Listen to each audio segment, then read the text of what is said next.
ಕೈ ರುಚಿಯಲ್ಲಿ ಇವತ್ತು ನಾನು ಒಂದು ಸ್ಪೆಷಲ್ ಗ್ರೇವಿ ಮಸಾಲೆ ಮಾಡೋದನ್ನು ಹೇಳ್ಕೊಡ್ತೀನಿ. ಇದು ಕ್ಯಾಪ್ಸಿಕಮ್ ಮಸಾಲ. ಇದಕ್ಕೆ ನಾನು ಇಟ್ಟಿರೋ ಹೆಸರು ಕ್ಯಾಪ್ಸಿಕಮ್ ಕಣ್ಮಣಿ. ಸಖತ್ತಾಗಿಲ್ಲ ಹೆಸರು, ಕ್ಯಾಪ್ಸಿಕಮ್ ಕಣ್ಮಣಿ. ಈ ಕ್ಯಾಪ್ಸಿಕಮ್ ಕಣ್ಮಣಿ ಮಾಡೋದು ಹೇಗೆ ಅಂತ ಹೇಳ್ಕೊಡ್ತೀನಿ. ಆದರೆ ಅದಕ್ಕಿಂತ ಮುಂಚೆ ಕ್ಯಾಪ್ಸಿಕಮ್ ಕಣ್ಮಣಿ ಮಾಡೋದಕ್ಕೆ ಬೇಕಾಗಿರ್ತಕ್ಕಂಥ ಪದಾರ್ಥಗಳೇನು ಅಂತ ನೋಡ್ಕೊಳ್ಳೋಣ. ಓಕೆ, ಮೊದಲನೇದಾಗಿ ಕ್ಯಾಪ್ಸಿಕಮ್. ಇದರಿಂದ ತೆಂಗಿನಕಾಯಿ ತುರಿಬೇಕು, ಸಣ್ಣದಾಗಿ ಹೆಚ್ಚಿರ್ತಕ್ಕಂಥ ಈರುಳ್ಳಿ 1 ಕಪ್ಪು, ಕರಿಬೇವು, ಸಣ್ಣದಾಗಿ ಹೆಚ್ಚಿರೋ ಟೊಮೆಟೊ 1 ಕಪ್ಪು, ಮಸಾಲೆಗೆ ಮಗ್ಗು 2, ಲವಂಗ 4, 1 ಇಂಚ್ ಚಕ್ಕೆ, ಸ್ವಲ್ಪ ಹುಣಸೆಹಣ್ಣು, ಹಚ್ಚಿಮೆಣಸಿನ ಪುಡಿ, ಒಗ್ಗರಣೆಗೆ ಎಣ್ಣೆ, ಸಾಸಿವೆ, ಇಂಗು, ಉದ್ದಿನಬೇಳೆ, ಕಡಲೆಬೇಳೆ, ಚೂರು ಬೆಲ್ಲ ಹಾಕೋಣ, ರುಚಿಗೆ ತಕ್ಕಷ್ಟು ಉಪ್ಪು. ಸೊ ಈಗ ಈ ಕ್ಯಾಪ್ಸಿಕಮ್ ಕಣ್ಮಣಿ ಮಾಡೋದು ಹೇಗೆ ಅಂತ ಹೇಳ್ಕೊಡ್ತೀನಿ. ಮೊದಲನೇದಾಗಿ ಒಂದು ಮಸಾಲೆ ರುಬ್ಕೊಳ್ಳೋಣ. ಈ ಮಿಕ್ಸರ್ಗೆ ತೆಂಗಿನಕಾಯಿ ಹಾಕ್ತೀನಿ, ಅದಕ್ಕೆ ಚಕ್ಕೆ 2 ಮೊಗ್ಗು, 4 ಲವಂಗ, ಸಣ್ಣದಾಗಿ ಹೆಚ್ಚಿರ್ತಕ್ಕಂಥ ಟೊಮ್ಯಾಟೊ, ಹುಣಸೆ ಹಣ್ಣು, 1.5 ಚಮಚದಷ್ಟು ಹಚ್ಚಿಮೆಣಸಿನ ಪುಡಿ. ನೆಕ್ಸ್ಟ್ ಸ್ಟೆಪ್ ಶುರು ಮಾಡಿಬಿಡ್ಲಾ? ಸೊ ಲೆಸನ್ ನಂಬರ್ 1, ಒಲೆ ಹತ್ತಿಸಬೇಕು. ಇದ್ರ ಮೇಲೆ ಒಂದು ಪ್ಯಾನ್ ಇಟ್ಕೋತೀನಿ. ಈ ಪ್ಯಾನ್ಗೆ ಸ್ವಲ್ಪ ಎಣ್ಣೆ ಹಾಕೋಣ, ಕಾಯಬೇಕು ಎಣ್ಣೆ. ಇದಕ್ಕೆ ಹೆಚ್ಚಿ ಇಟ್ಕೊಂಡಿರ್ತಕ್ಕಂಥ ಕ್ಯಾಪ್ಸಿಕಮ್ ಹಾಕಿ ಸ್ವಲ್ಪ ಫ್ರೈ ಮಾಡ್ಕೋಬೇಕು, ಇದನ್ನು ಬಾಡಿಸ್ಕೋಬೇಕು.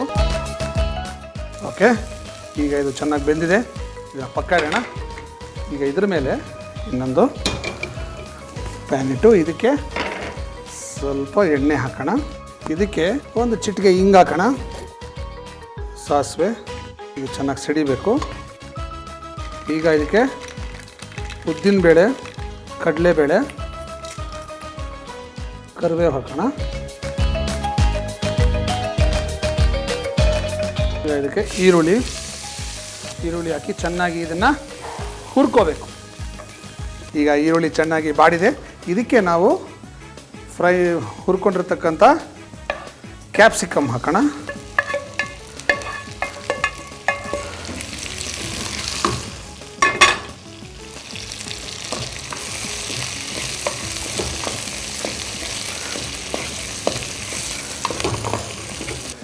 ಈಗ ಇದಕ್ಕೆ ನಾವು ರುಬ್ಬಿರ್ತಕ್ಕಂಥ ಮಸಾಲೆ ಹಾಕೋದು. ಸ್ವಲ್ಪ ನೀರು ಹಾಕೋಣ. ರುಚಿಗೆ ತಕ್ಕಷ್ಟು ಉಪ್ಪು ಹಾಕೋದು. ಒಂಚೂರು ಬೆಲ್ಲ ಹಾಕೋಣ.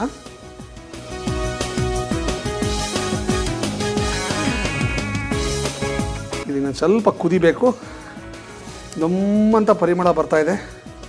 ಓಹೋ, ಕ್ಯಾಪ್ಸಿಕಮ್ ಕಣ್ಮಣಿ ಬೇಕಾಗುವ ಪದಾರ್ಥಗಳು: ಕ್ಯಾಪ್ಸಿಕಮ್, ತೆಂಗಿನಕಾಯಿಯ ತುರಿ, ಈರುಳ್ಳಿ, ಕರಿಬೇವು, ಟೊಮ್ಯಾಟೊ, 2 ಮೊಗ್ಗು, 4 ಲವಂಗ, 1 ಇಂಚು ಚಕ್ಕೆ, ಹುಣಸೆಹಣ್ಣು, ಹಚ್ಚಮೆಣಸಿನ ಪುಡಿ, ಎಣ್ಣೆ, ಸಾಸಿವೆ, ಇಂಗು, ಉದ್ದಿನಬೇಳೆ, ಕಡಲೆಬೇಳೆ, ರುಚಿಗೆ ತಕ್ಕಷ್ಟು ಉಪ್ಪು ಮತ್ತು ಬೆಲ್ಲ. ಮಾಡುವ ವಿಧಾನ: ಮಿಕ್ಸಿಗೆ ತೆಂಗಿನ ತುರಿ, ಚಕ್ಕೆ, ಮೊಗ್ಗು, ಲವಂಗ, ಟೊಮ್ಯಾಟೊ, ಹುಣಸೆಹಣ್ಣು, ಹಚ್ಚಮೆಣಸಿನ ಪುಡಿ ಹಾಕಿ ನುಣ್ಣಗೆ ರುಬ್ಬಿಕೊಳ್ಳಿ. ಪ್ಯಾನ್ಗೆ ಎಣ್ಣೆ, ಕ್ಯಾಪ್ಸಿಕಮ್ ಹಾಕಿ ಚೆನ್ನಾಗಿ ಬಾಡಿಸಿ. ಒಂದು ಪಾತ್ರೆಗೆ ಎಣ್ಣೆ, ಇಂಗು, ಸಾಸಿವೆ, ಉದ್ದಿನಬೇಳೆ, ಕಡಲೆಬೇಳೆ, ಕರಿಬೇವು, ಈರುಳ್ಳಿ ಎಲ್ಲ ಒಂದೊಂದಾಗಿ ಹಾಕಿ ಚೆನ್ನಾಗಿ ಬಾಡಿಸಿ. ಅದಕ್ಕೆ ಬಾಡಿಸಿದ ಕ್ಯಾಪ್ಸಿಕಮ್, ರುಬ್ಬಿದ ಮಸಾಲೆ, ಸ್ವಲ್ಪ ನೀರು, ರುಚಿಗೆ ತಕ್ಕಷ್ಟು ಉಪ್ಪು, ಬೆಲ್ಲ ಹಾಕಿ ಚೆನ್ನಾಗಿ ಕುದಿಸಿದರೆ ಕ್ಯಾಪ್ಸಿಕಮ್ ಕಣ್ಮಣಿ ಸವಿಯಲು ಸಿದ್ಧ.